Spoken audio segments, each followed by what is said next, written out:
Good morning. My name's Irene Green. I'm chair of the Eco-Justice Committee. And this morning I'd like to thank everyone who stepped up to help me with this service. Doug Daley and Jane Brasher, Kathy, the choir, number of people. I think this morning I just want to remind everyone that while Ted's away, Jim McKean is going to do pastoral care, so you can reach him if you need him through the office or find his number on the newsletter. Are there any other announcements this morning?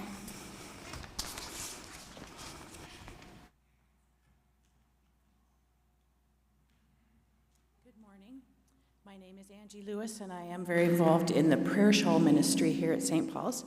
And most often we make prayer shawls for people who need comfort in some way, a loss, an illness, that sort of thing. This morning I have the pleasure of presenting a very dedicated member of our congregation with not a shawl, but a blanket. She doesn't like a big fuss made about her, so I'm going to describe her first and see if she can figure out who she is. So, she's about 5'2". She has long hair. She sits in the front row of the choir. She's been married for nearly 41 years to the music director. She's been a huge contributor to the choir, the Orillia Youth Symphony, the Sunshine Strings. She's a former high school teacher in Toronto and in Orillia. And I would like to have all of us show our appreciation, first with applause.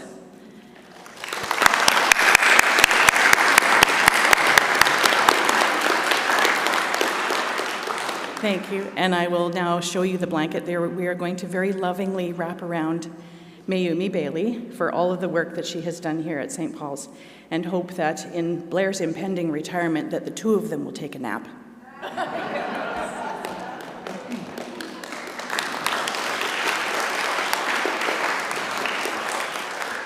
Originally, I asked Blair what her favorite color was, and he said she didn't necessarily have a favorite color, but when he thought about her, he thought about purple. So this is the blanket I've been working on. You've seen me working on it in the congregation for probably 3 months now, and I finished it last week, but unfortunately, Mayumi wasn't well enough to be here. So let's all give her lots of love.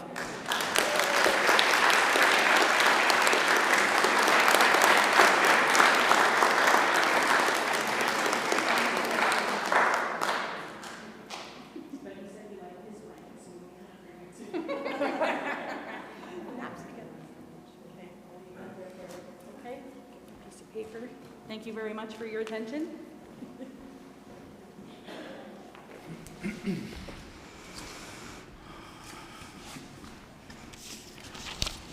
Thank you, Angie.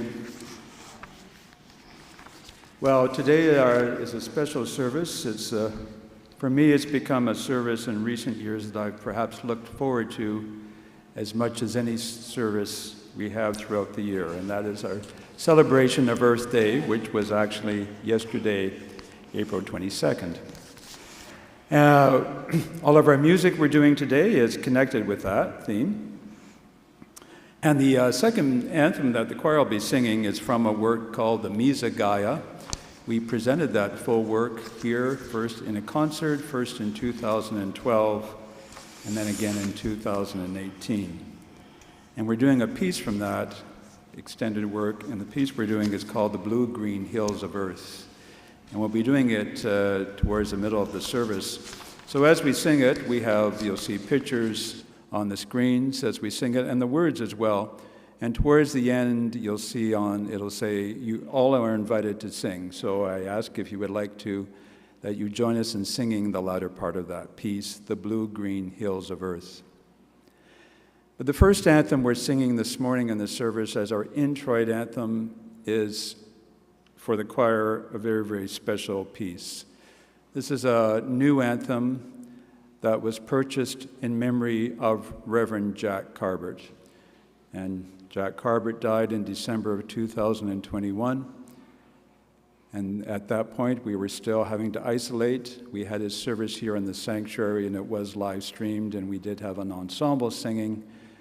But we were not able to have the congregation for that service. And Deanna mention that maybe the family would be interested in having an anthem purchased in memory of Jack. And I'm so happy that we are premiering this new anthem this morning at the service. It's an anthem by English choral composer John Rutter. John Rutter first wrote this in 2007, and he was commissioned to write it at the invitation of Cancer Research in the United Kingdom for a service of Thanksgiving in Ely Cathedral in 2007. And the words, however, speak of hope and the hope of future, that one day perhaps there will be a cure for all types of cancer. But it also speaks of renewal and regeneration and spring. So it seems so appropriate that we sing it today on our Earth Day celebration.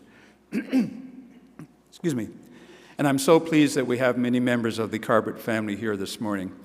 Deanna and son Michael from Montreal and his family, and daughter Anne, her husband Don. And I'm hoping granddaughter Daniella is with us this morning, because she has just arrived like in the last 5 minutes.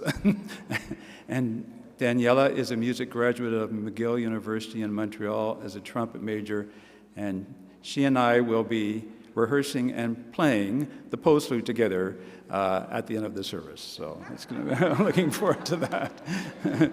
We didn't even have a chance to do it online from Montreal. I also want to mention, I'm sure most of you are aware, that Reverend Lawrence Wood passed away this past week. Lawrence first came to St. Paul's with his family, Michelle, daughters Crystal, Mary Ellen, and son Philip in 1985. That was my second year of being organist and choir director here. And they were here from 1985 to 1989, when Lawrence then accepted the position to be minister at United Church in Orangeville. So the service will be at 2 o'clock here this afternoon, a celebration of life service, and there will be visitation starting at 1 o'clock here in the sanctuary.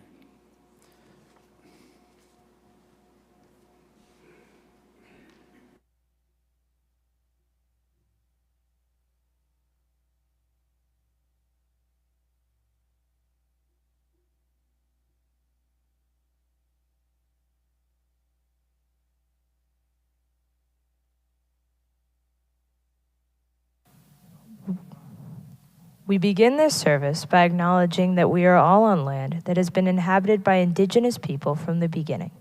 We are grateful for the opportunity to meet here, and we thank all generations of people who have taken care of this land as we strive to do ourselves today.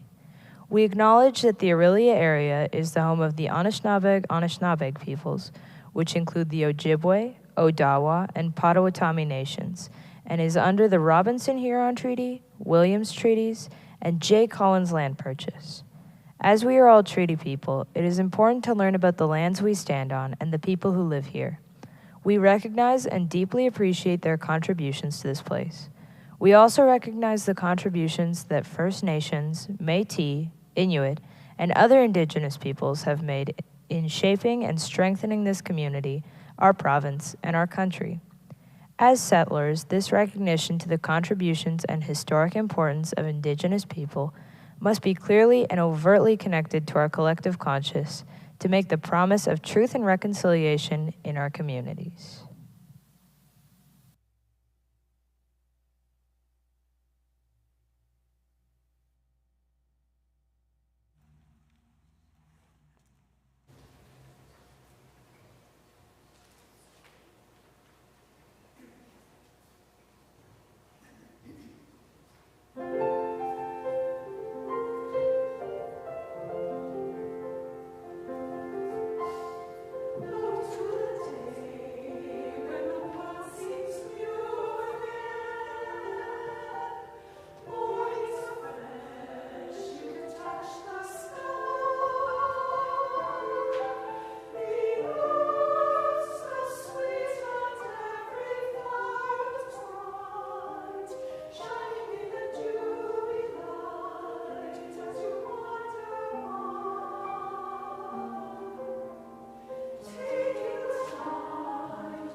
I have an assistant this morning.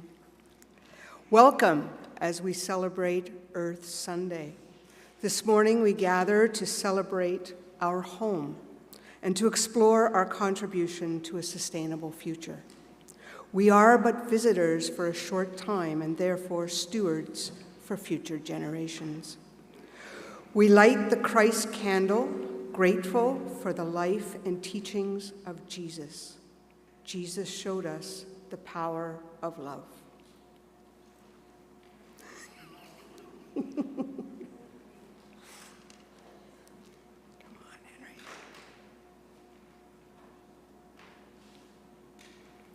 We light the candle of solidarity to remind us of our commitment to being an inclusive and safe place for all.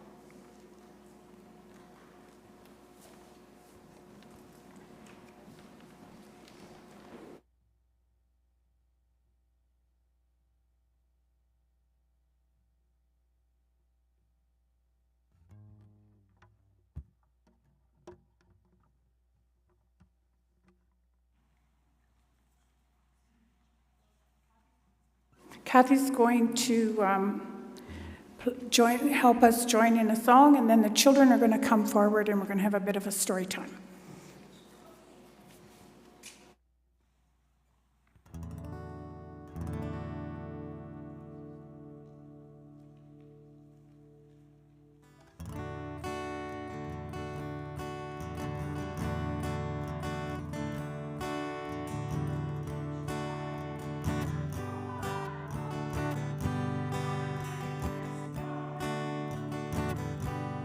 Takes his great and the whole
Okay. If the children want to come up, we're going to read a story now.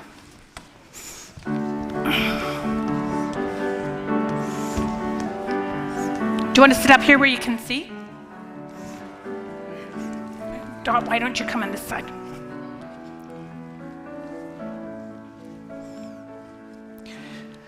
So I have a storybook here, and it has no words in it. So I need... I have a book at my house. Do you? So I need your help to help me read the story, okay? So, on the... What's that? A plant. A little plant. And what's here? What's happening here? They're growing. Yeah, they're growing a few more. And then what's growing here? What are these? Trees, right, yeah. And then we get, when you have a whole bunch of trees, what do you get? Forest. A forest, awesome. And then, but look at this picture here. What did we start doing? They're building the forest. Yeah, they're taking it down, aren't they? They're taking the wood to build houses. Oh, you got the next page. There they are, they're building houses. So we got less and less trees and more houses, right? Look at all the houses. It's a neighborhood. What, there's a neighborhood. Are there any trees in that neighborhood? One of the cars that's going to do the trees and put them on. They did. And then look, now what are they doing on this page? They're building the road. They're building roads, and what are they Taking down the building here? houses. They're taking down the houses and making buildings. They're making big skyscrapers, right? And does anybody know what this truck is? A dump truck. No, that's not a dump truck. Anybody know what that truck is? It's a cement truck. It's a cement truck. What do they do with cement? They They make make roads roads and and, pack yeah, and parking lots, and they cover all the good earth up with cement. Right. Oops, I missed a page. So now they have all the apartments. And what are these? Do you know what these ones are? Factories. You are right. And then we turn here and you're right. Look at this. All the air's getting polluted. Oh my God. Whoa, look at. Garbage trucks. Yeah, look at it. It's not very nice, is it? Is that kind of where we are with the climate change, do you Yes, think? yes, it's With very all bad. this So what do you think we need to do? What would clean you be the help guess for the the- next page? Help the earth. Help the earth. Look at this little girl here. What's she doing, Dot? Do you know what she's doing? She's putting seeds. She's planting seeds. Good job. And there's a little boy over here. He's planting more. And what's happening now again? They're building up. Oh, they're growing up. And now look. Look, we have another forest. I see a house. There was one house. They That's grow the pers- house. That's personally how I would like my neighborhood. Okay. A bunch of trees. And then look over here. So we're rebuilding. But what's different in this picture, Dot? From before when we had houses and big towers. What do we still got?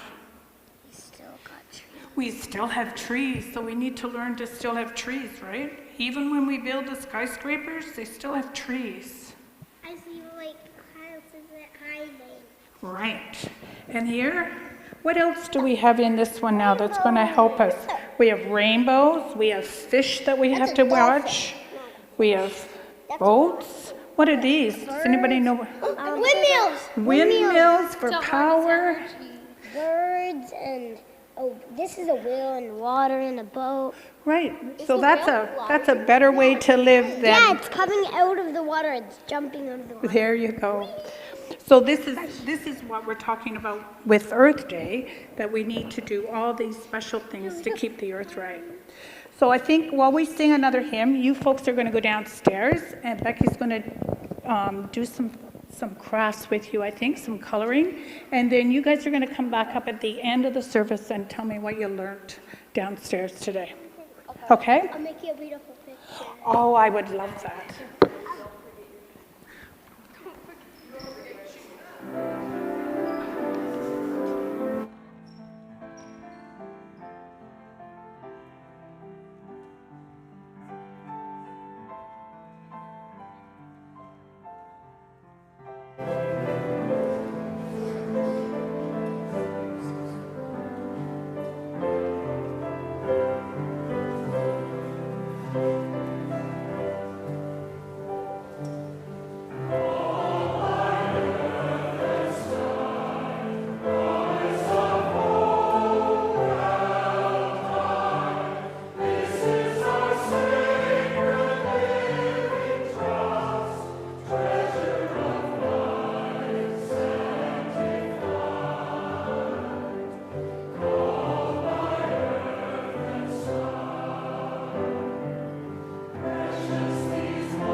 As you can see, the title of my talk today is The Bad News, the Bold News, the Good News, and best of all, the Future of Hope. Doug Daley here to share with you the theme of this year's Earth Day and Week, and that is to invest in our planet. And also to share with you the results of our greening efforts as we continue in this congregation to invest in our planet. But why this title? And why do we make the effort? Well, let me remind you of, first of all, the bad news. At the present, the world is generating 58 billion tons of carbon dioxide per year. The effect of this and other greenhouse gases is everything from desertification, the drying up of water sources such as Lake Mead in the United States and the Dead Sea in Jordan, extensive flooding, fires, and health issues. As a result of these climate challenges, the insurance industry has spent $120 billion in insurance claims due to the resultant climate devastation this past year. This, by the way, is 50% higher than 10 years ago. Also, there is a significant rise in children and youth's mental health problems, partially due to the anxiety for the future. Now for the bold news. To stem the tide of these climate crisis effects and invest in the Lord's creation, the National Office of the United Church in 2022 committed the whole church, us, to the aspirational goal of 80% decrease in carbon emissions by 2030. This is great to have a focus in view because, as we know, a sailboat without a rudder is tossed aimlessly above the ocean. However, one with a rudder, a clearly defined goal in our case, is able to move forward to its destination. Now for the good news. There are now over 300 United Churches that have applied for and are using the same large grant that we received in 2018, the Faithful Footstep Grant, to reduce our emissions. In fact, we at St. Paul's are one of those churches leading the way in the reduction of carbon emissions. For example, to date we have completed or are well on our way to completing 25 carbon and cost reduction projects. Yay!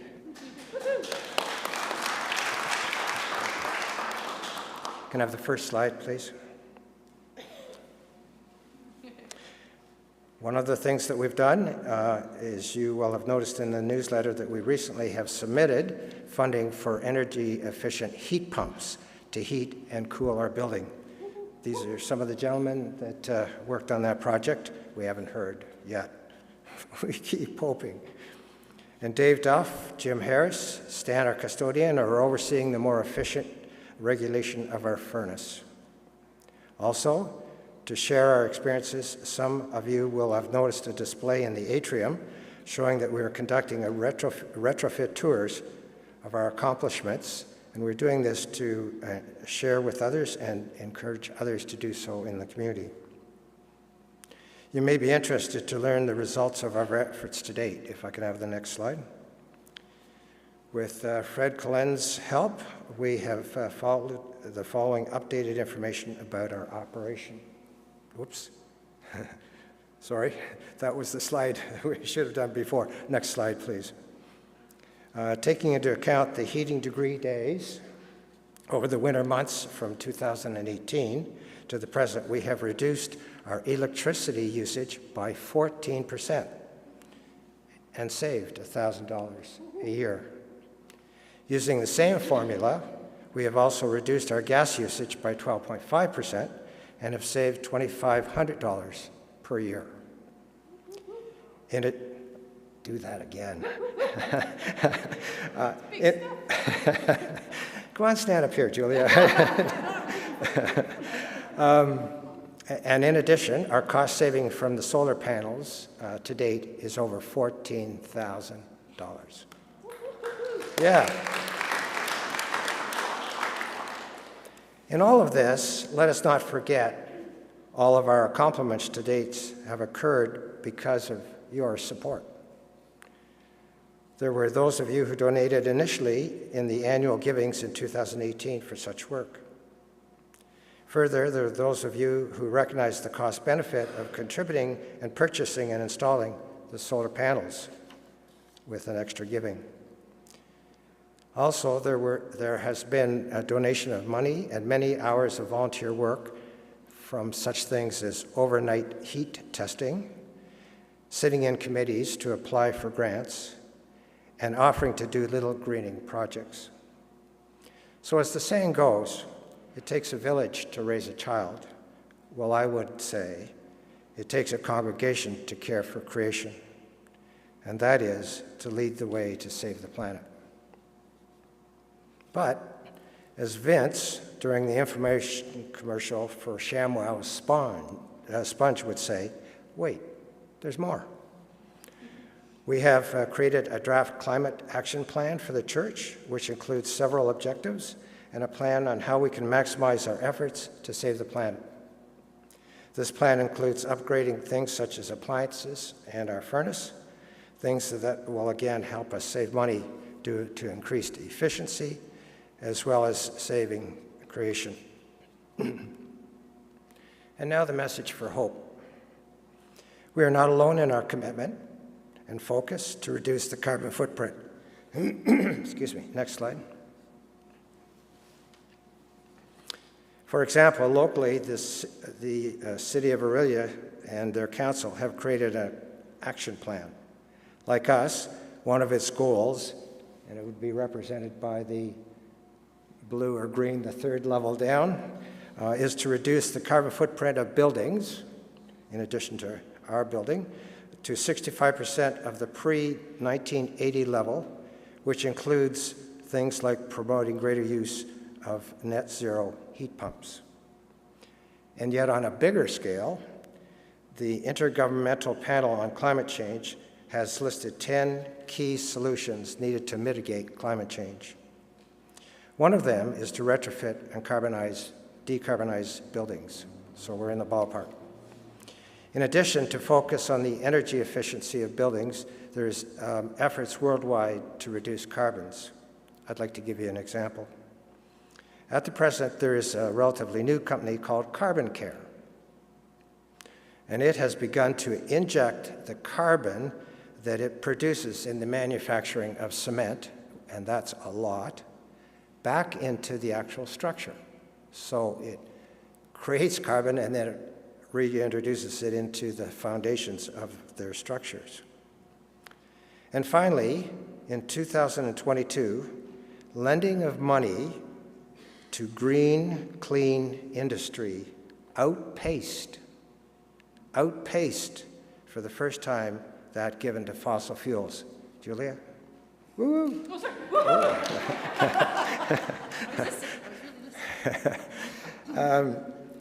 Yes, there is hope for our future. To conclude, let's return to our church efforts and review why we're doing this. There are 6 reasons.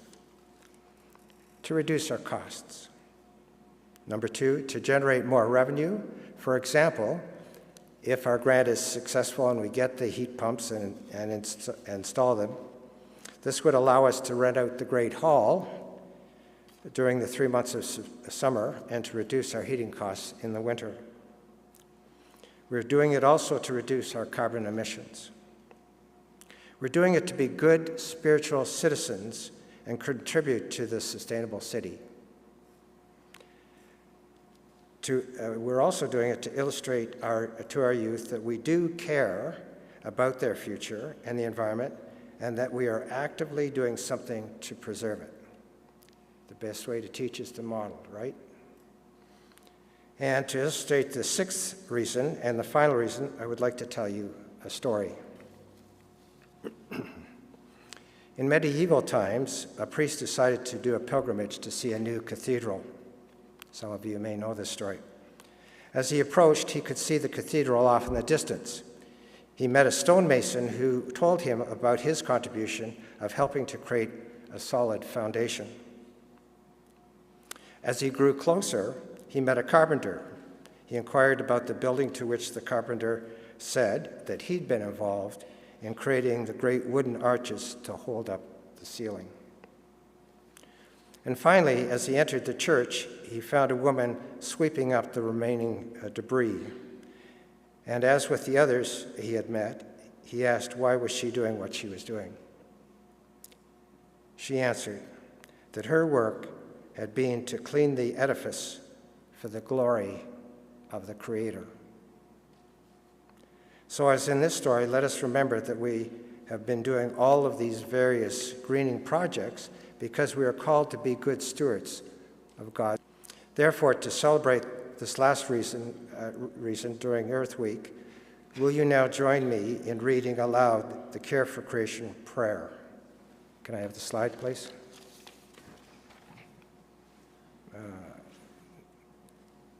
No, will that show the full text? Oh, that's the first bit. Oh, okay, all right, here we go. O God, the only source of life and energy and wealth, defend our planet Earth. Teach us to conserve and not to squander the riches of nature, to use right on the heritage of generations, and to plan for the welfare of our children's children. Renew our wonder, awaken our concern, and make us better stewards and more careful tenants of the world you have lent us our home. Hear us, O God, our Creator and Redeemer, in the name of Christ. Amen.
It is appropriate to celebrate Earth Day as spring arrives, with its promise of renewed life, as the birds return, the trees bud and leaf out, and the browns and grays turn to green. But we cannot honor this planet, our home, for just one day. We live and are dependent on our Mother Earth every day. Let us pray.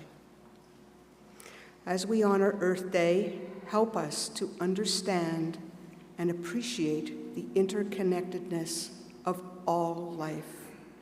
Help us to work as a united group to see that we are not separate nations, races, and cultures, but are all human beings sharing a fragile orb surrounded by an inhospitable space.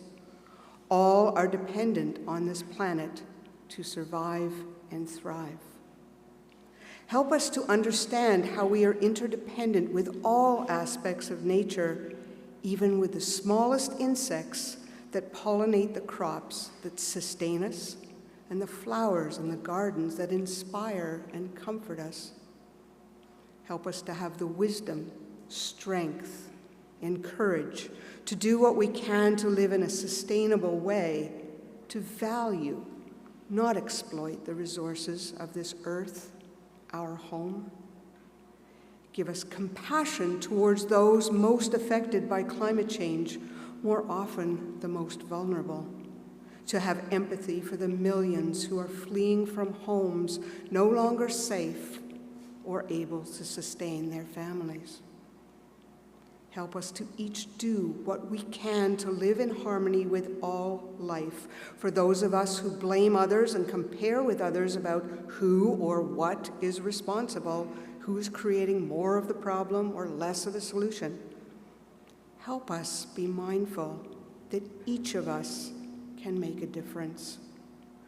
For those of us who feel helpless, even hopeless, grant us the strength and sense of purpose to make that difference, to be an example to others, to see the wonder and possibilities of a sustainable future, a future for generations to come. Help us to gently encourage others to be loving in all aspects of our lives. Let us take time to be grateful, to take in the wonder of this planet, of its beauty and bounty, the air we breathe, the sun that warms us, the rain that replenishes us, the wind that cools us, the plants that sustain us, the wildlife within complex ecosystems so necessary to our own lives, and the stars that remind us we are part of a much bigger canvas. Help us to connect with this planet, our home, and with each other, to love all around us and to go forth with promise. Amen.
This morning's reading is from 1 Peter chapter 1, verses 17 to 23.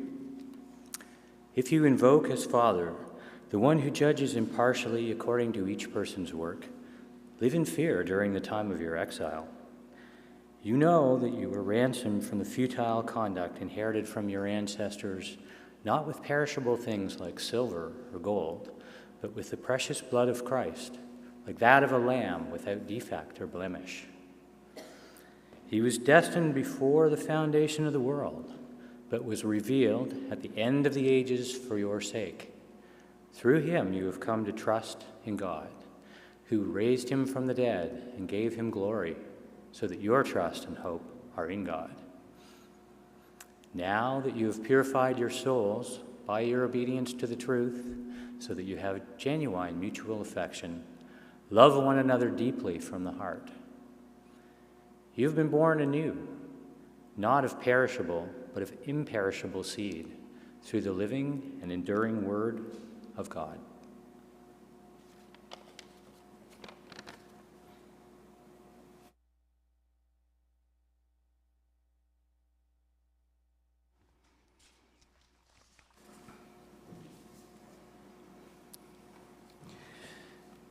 The first Earth Day was created by Senator Gaylord Nelson in April 1970.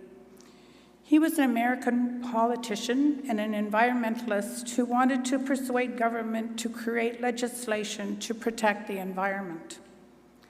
Canada and France helped to bring it into an international movement in the 1990s. By then, the persuasion also included businesses, and citizens were also encouraged to invest in the planet and improve our environment. An article in the recent published Orillia Matters, we learned that the United Nations Intergovernmental Panel on Climate Change has issued a warning and a calling for aggressive action. They tell us in order for life to continue as we know it depends on our actions in the next 7 years. But they also tell us we have the tools required to make the necessary changes. So, how can our faith stories help us move forward at this? Although 1 Peter bears the name of the apostle, many scholars believe it was written later and dedicated to Peter. In chapter 1, verse 1, we are told that the letter is written to those living in exile in the Roman provinces, and this suggests it was written after 70 AD. The recipients of the message would have been living in a polytheistic culture where their belief in one God was seen as a threat to the majority who worshipped numerous gods. There would have been a daily element of fear for their future. The passage read this morning reminds the readers of their spiritual affiliation and the lessons they learned from that, and it urges them to remember Christ's love and to love one another deeply from the heart. We live today in an element of fear for the future of humankind. The International Panel of Climate Change report says, there is no time to lose if we hope to meet the target of limiting the rise in global average temperature to below 1.5 degrees Celsius. Failure to do so will lead to ever more extreme weather events, tornadoes, hurricanes, droughts, and flooding. That will take lives, destroy infrastructures, reduce food production, and make parts of the world uninhabitable. We are being called to love the planet deeply.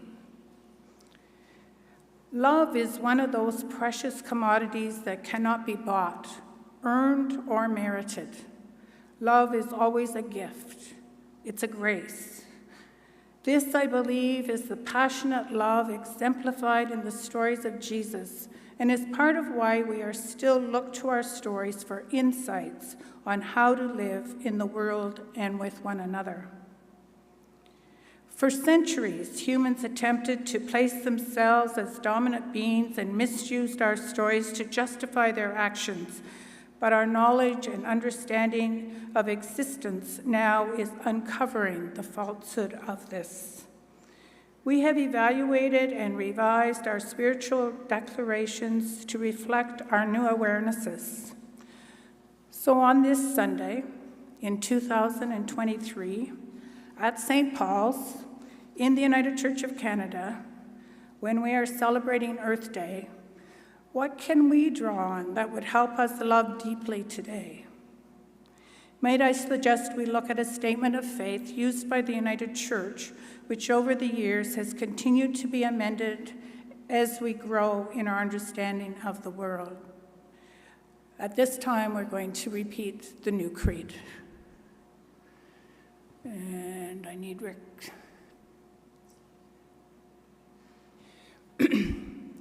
We are not alone. We live in God's world. We believe in God, who has created and is creating, who has come in Jesus, the Word made flesh, to reconcile and make new, who works in us and others by the Spirit.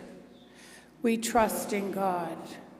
We are called to be the church, to celebrate God's presence, to live with respect in creation, to love and serve others, to seek justice and resist evil, to proclaim Jesus crucified and risen, our judge and our hope. In death, in life beyond death, God is with us. We are not alone. Thanks be to God. We are called to be the church, to celebrate God's presence, to live with respect to creation, to love and serve others, to seek justice and resist evil, to proclaim Jesus crucified and risen, our judge and our hope. When it comes to treating the earth with reverence and respect, our Indigenous brothers and sisters are light years ahead of us. For them, every day is an Earth Day. The book, Braiding Sweetgrass, demonstrates that in every chapter. And Chief Seattle expressed it when he said, "The earth does not belong to us. We belong to the earth. All things are connected with the blood that unites us all. We do not weave the web of life. We are merely a strand in it. Whatever we do to the web, we do to ourselves." Indeed, we cannot say we love the land and then take steps to destroy it by producing things for the future generation. The earth will only continue to offer its harvest with faithful and dedicated stewardship of the land. So, do we seek reciprocity with that which sustains us? Do we participate in cleaning up events? Do we value water as a right to all living things? Do we advocate to protect wetlands? Do we plant trees? Do we encourage farmers and hold agricultural land in importance? Do we sign up for lectures and presentations to keep ourselves educated? Do we know the footprint that we leave and how to minimize it? Do we make the health of our environment a requirement of our preferred political party? Are they advocating for wind and solar power, seeking ways of cutting methane emissions, looking for ways in the natural ecosystems to trap carbon, encouraging more efficient energy use in homes and transportations? Do we advocate for a guaranteed living income? All these are part of aggressive action, a part of loving our world deeply. As our United Church monitor, Cameron Lansdowne, says, the climate emergency is not just a big problem. It's not just a complicated problem. It's a complex, urgent one. We need to talk about what we want to see from each other, not confrontational, where we beat each other over the head about our shortcomings. We need to inspire each other. Are you in?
There's the children just coming back now to tell us what they made downstairs.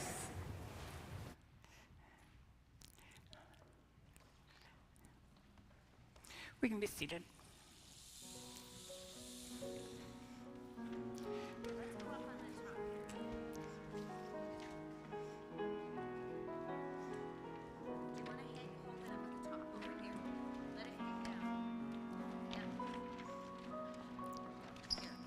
Let me get the mic.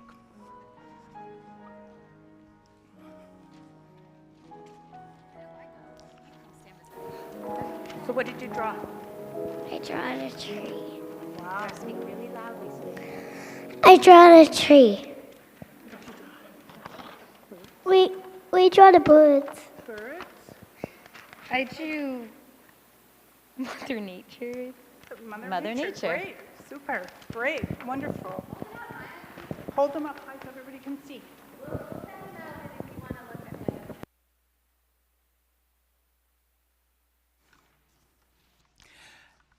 As faithful stewards of the world, may we endeavor to live with respect and reciprocity with all of creation. May we seek restoration and renewal of our relationship with our planet. May we find opportunities to make a difference. May the Creator inspire us to live in right relations with the earth and with one another. May the stories of Jesus provide us with examples of how to be engaged in the world, and may the Spirit of love surround and embrace us all. Amen.